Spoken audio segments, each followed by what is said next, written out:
লিখেছো, তারপর এইখানে এই যে স্ক্যানার, এই যে আচ্ছা ঠিক আছে। এবার এই যে এইচপি স্ক্যান আছে, এইটা এইখানে ক্লিক করলে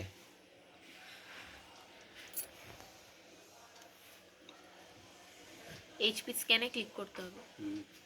এইচপি স্ক্যানে ক্লিক করলে এটা কিছু না, এটাকে ক্যান্সেল করে দেবে, দিলে বেরিয়ে যাবে। আচ্ছা, যতবার আসবে ক্যান্সেল করে দেবে, বেরিয়ে যাবে। আচ্ছা, এবার স্ক্যানারটা খুললো, ঠিক আছে। এইটা এবার হচ্ছে দেখো, এখানে তুমি ডকুমেন্টসটা একটা সাইড দেবে, এটা পেছন দিকেও আছে, বোথ সাইড আছে।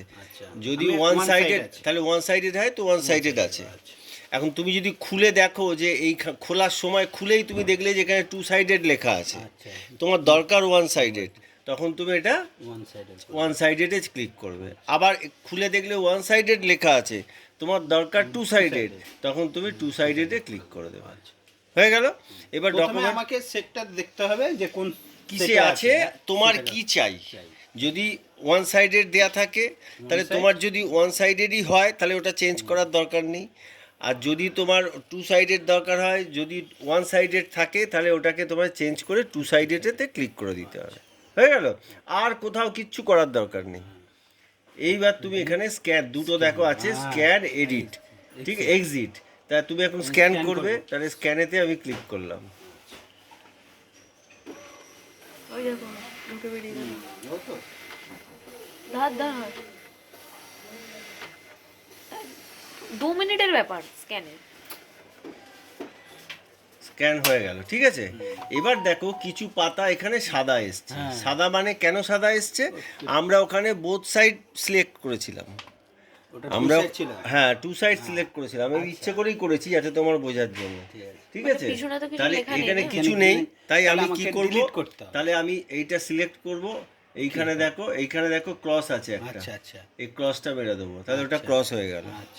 আবার এটাকে সিলেক্ট করব, করে এখানে ক্রস মেরে দেবো, ঠিক আছে। আবার এখানে সিলেক্ট করব, ক্রস মেরে দেবো। কি হলো, এটা ক্রস সিলেক্ট করব, ক্রস মেরে দেবো, সিলেক্ট করে ক্রস মারলাম, সিলেক্ট করে ক্রস মারলাম, হয়ে গেল।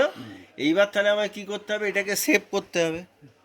এটাকে সেভ করব, দেখো এখানে সেভের অপশান আছে, ঠিক আছে। তাহলে আমি সেভেতে ক্লিক করলাম, হয়েছে। এবার তুমি সেভটা কোথায় করবে, যদি তুমি কোনো ডকুমেন্টসে করতে চাও, কোনো পার্টিকুলার ফোল্ডার থাকে, যেমন ধরো এই পিও ফোল্ডার, অমুক ফোল্ডার, তমুক ফোল্ডার আর মধ্যে থাকে, তাহলে সেটা ক্লিক করবে। আর তা নাহলে সবচেয়ে ভালো উপায় হচ্ছে ডেস্কটপেতে ক্লিক করে দেবে, ডেস্কটপেতে সিলেক্ট হয়ে যাবে। এবার তোমাকে ফাইলটার নাম দিতে হবে আরআইসি, ঠিক আছে। এবার আরআইসি বলে আমি নাম দিয়ে দিলাম, আরআইসি বলে নাম দিয়ে দিলাম, দিয়ে এবার ডেস্কটপ সিলেক্ট করে দিয়েছি। তুমি এখানে যা সিলেক্ট করবে সেইখানে এটা সেভ হবে। তুমি যদি ডাউনলোডে সিলেক্ট করো তাহলে এটা সেভ হবে ডাউনলোডে। ডকুমেন্টসে হলে ডকুমেন্টস হবে ডকুমেন্টস, ঠিক আছে। এবার আমি ডেস্কটপে করেছি বলে এটা ডেস্কটপে সিলেক্ট হবে, উপরে মানে যে ল্যাপটপের স্ক্রিনটাতে দেখা যাবে, ঠিক আছে। এবার কি দেখবে, আরআইসি বলে, তাহলে আমি এখানে সেভটা মেরে দিলাম, সেভটা মেরে দেখো সেভ হয়ে গেল, ঠিক আছে। এবার তুমি কি করবে, এইটাকে বাতিল করার আগে এটাকে মিনিমাইজ করে দেবে, দিয়ে এখানে দেখে নেবে এসেছে কিনা। তাহলে দেখো এখানে আরআইসি বলে এসে গেছে। এবার আরআইসিটাকে তুমি খোলো, খুলে দেখো সবগুলো আছে কিনা।